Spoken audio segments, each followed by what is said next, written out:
ముందుగా print and electronic మీడియాకి నమస్కారం అండి. ఇవాళ రాష్ట్రంలో ప్రజలందరూ చూస్తూనున్నారు ఏ పరిస్థితుల్లో చంద్రబాబు నాయుడు గారు పరిపాలన చేస్తున్నారు. చాలా మంచిగా ప్రజా ఆమోదయోగ్యంగా పరిపాలన చేస్తూ ముందుకెళ్తున్న తరుణంలో వైసీపీ వారు జరిగిపోయిన డిఎస్సి గురించి ఒక ఫేక్ ప్రచారానికి పూనుకున్నారు. దాని నిమిత్తం రాష్ట్ర అధ్యక్షులు పల్లా శ్రీనివాసరావు గారి పిలుపు మేరకు ఇక్కడ స్థానిక శాసనసభ్యులు అలాగే మంత్రివర్యులైన కొల్లు రవీంద్ర గారి ఆధ్వర్యంలో జిల్లా తెలుగు యువత సారథ్యంలో ఈ ప్రెస్ మీట్ అనేది నిర్వహించడం జరుగుతుందండి. మరి 2024లో నారా చంద్రబాబు నాయుడు గారు అధికారం చేపట్టిన తర్వాత ఫస్ట్ మొట్టమొదటి సంతకం డిఎస్సి మీద పెట్టి వారికి న్యాయం చేసే విధంగా కార్యాచరణ కూడా రూపొందించి ముందుకెళ్తున్న తరుణంలో ఇవాళ ఒక సంవత్సరం కాలంలో డిఎస్సి వేసి 16,347 పోస్టులకి భర్తీ చేసి నోటిఫికేషన్ ఇచ్చి ఎగ్జామ్ రాసి ఫలితం వచ్చిన తర్వాత ఉద్యోగంకి వెళ్ళిన తర్వాత ఇవాళ వైసీపీ వారు వచ్చి ఈ డిఎస్సిలో అవకతవకలు జరిగినాయి, ఈ డిఎస్సి డబ్బులు తీసుకుని మ్యానిపులేట్ చేశారని ఒక విష ప్రచారానికి పూనుకుంటున్నారండి. ఆ రోజు నేను ఇక్కడ నియోజకవర్గ అధ్యక్షుడు తెలుగు యువత సలీం కానివ్వండి, ఇక్కడ మా తెలుగు యువత వారందరి ఆధ్వర్యంలో కూడా 2019 జగన్మోహన్ రెడ్డి అధికారం చేపట్టడానికి ముందు అమలుకు సాధ్యం కాని హామీలు ఇచ్చి 2,30,000 ఉద్యోగాలు అన్నాడు. ఒక ఉద్యోగం ఇవ్వగలిగాడా? మెగా డిఎస్సి అన్నాడు. ఆయనే సుస్పష్టంగా 25,000 పోస్టులు ఖాళీ ఉన్నాయి, నేను అధికారంలోకి వస్తే భర్తీ చేస్తానన్న వ్యక్తి. అరే ఒక్కటంటే ఒక డిఎస్సి వేయకపోగా ఆ రోజు నిరుద్యోగులు కానివ్వండి, డిఎస్సికి ప్రయత్నిస్తున్న వారు కానివ్వండి, నువ్వు నిజంగా అధికారంలోకి వస్తే డిఎస్సి వేస్తావు, మా జీవితాలు మారుస్తావు అని చెప్పి ఎంతో మంది చాలా ఆశతో వెయిట్ చేశారు. ఒక్కటంటే ఒక డిఎస్సి వేయకపోగా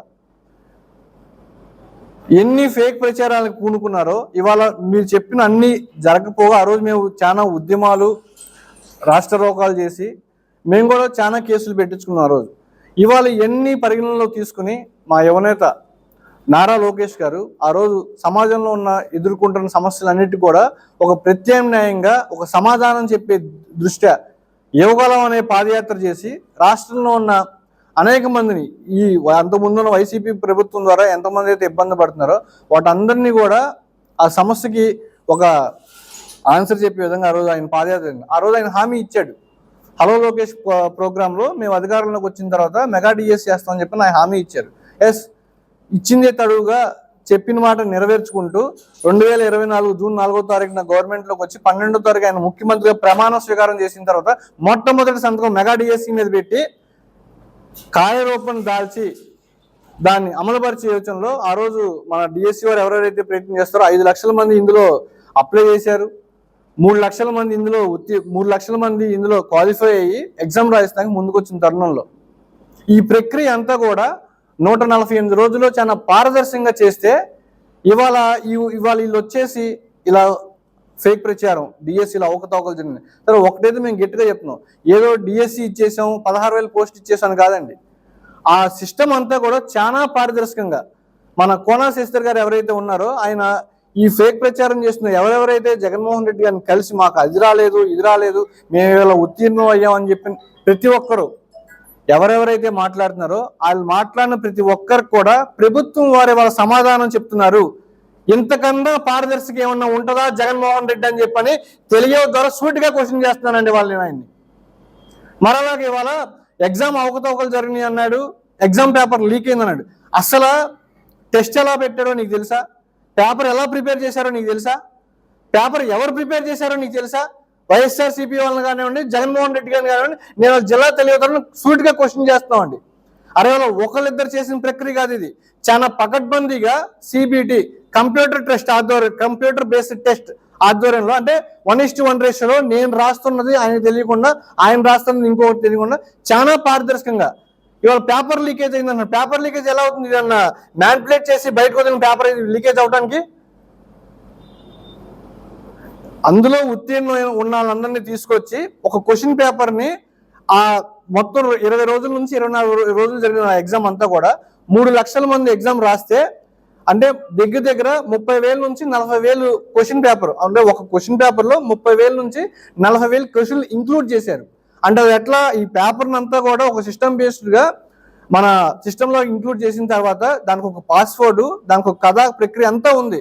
అంటే ఏ క్వశ్చన్ ఎవరికి వెళ్తుందో కూడా మీకు నాకు కూడా కదండి, పేపర్ చేసిన వాడికి కూడా తెలియదని కూడా ఈ సభాముఖంగా మేము తెలియజేసుకుంటూ నీకు తెలియజేస్తున్నాం ఇవాళ. అంటే ఇవాళ ఏం లేదు, ఒక విష ప్రచారంతో ఒక గుడ్డ కలిసి మా మొహాన్ని వేసాడు. ఇవాళ మేము దాన్ని తుడుచుకోవాలని పరిస్థితిని ఏర్పడింది. ఇవాళ నువ్వేం చేసావు? ఒక్క డిఎస్సీ చేసావా? మెగా డిఎస్సీ అన్నావు, ఒక్క డిఎస్సీ చేసావా? నువ్వు పరిపాలన ఎలా స్టార్ట్ చేసావు? ఇవాళ మా కూటమి ప్రభుత్వంలో నారా చంద్రబాబు నాయుడు అధికారంలో చేపట్టిన తర్వాత ఫస్ట్ సంతకం డిఎస్సీ మీద పెట్టి 16,000 పోస్టులు భర్తీ చేసి వాళ్ళు సంవత్సర కాలం నుంచి ఉద్యోగాలు చేస్తున్నారు. అరే నువ్వు 19 అధికారంలోకి వచ్చావు, నువ్వు ఎలా చేసావు? ఎలా నువ్వు అధికారంలోకి వచ్చావు? ప్రజావేదిక కూలదీసి రాష్ట్రంలో ఉన్న ప్రజల్ని అవతోకలు చేసి ఒక రాజధాని బదులు 3 రాజధానులు అంటూ కూడా ఒక విష ప్రచారాన్ని అమలుకు సాధ్యంగానే హామీలు ఇచ్చి నువ్వు అధికారం చేపట్టిన తర్వాత నువ్వు అందరూ కూడా మంచి పని చేస్తావు, మాకేదో ఒక ఆశ కల్పించావు అని చెప్పని వెయిట్ చేశారు. ఒక్క మంచి పని చేయగలిగావు నువ్వు జగన్మోహన్ రెడ్డి? చేయకపోగా ఇదొకటి. 2 శాప్ పోస్టులు అమ్ముకున్నారని కూడా ఒక విష ప్రచారం చేస్తున్నారండి. అసలు శాప్కి అసలు అథారిటీ ఉందా లేదా అనే అవగాహన నీకు ఉందా అని కూడా, నీకు ఉందా లేదా కూడా మాకు అర్థం కావట్లేదు. ఇవాళ నువ్వు ఆ రోజు ఏం చేసావు?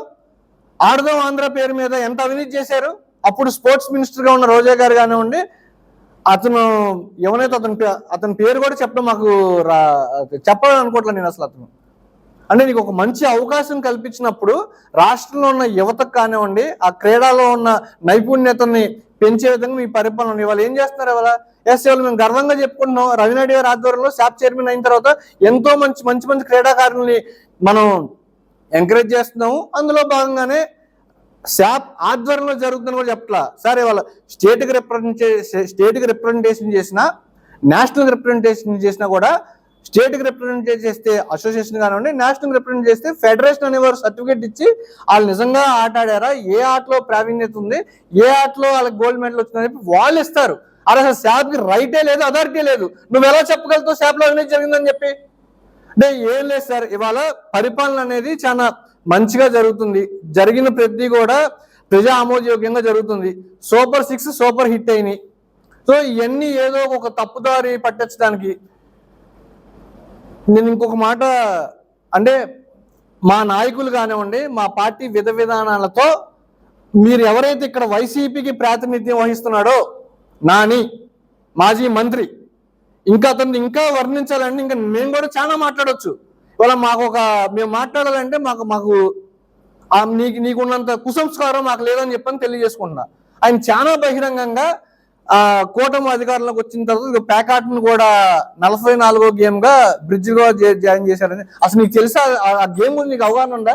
అరే బాబు, ప్యాకాట్ కాదురా బాబు, ఏది మీరు ఆడినట్టు ఇక్కడ మా పక్కనే మంచి ఆడన్నందుకు కూడా సారీ చెప్తాను నేను ఇవాళ. ఎందుకంటే మా నాయకులు మమ్మల్ని ఊరుకోట్లా. మీలాగా మాట్లాడాలంటే ఇక్కడే కోతవేట దూరంలో గుడివాడ ఉంది. నాని ఏం పెట్టాడు ఆ రోజు? ఆ ప్యాకాట్ కాదురా బాబు, మీరు తీసుకొచ్చిన క్యాష్ను కాదు. బ్రిడ్జ్ కోర్సు 2018లో దీన్ని ఒక ఏషియన్ గేమ్స్ లో తీసుకొచ్చి ప్యాకాట్ కదా, దాన్ని స్ట్రాటజిక్ గేమ్ అని అంటున్నారు. 4కి 2 ఆడే విధంగా దాన్ని కూడా తీసుకొచ్చి అందులో నైపుణ్యత ఉన్న ఇచ్చాం. ఓకే, దాన్ని వేరే విధంగా డైవర్ట్ చేసే పాలిటిక్స్ లో భాగంగా మీరు చెప్పడం అనేది కరెక్ట్ కాదని చెప్పి ఇక్కడ ప్రాతినిధ్యం వచ్చింది. ఇక్కడ నాని కానీ వైసీపీ వారందరూ కూడా తీవ్రంగా హెచ్చరిక జారీ చేస్తూ, మరొకటి ఇవాళ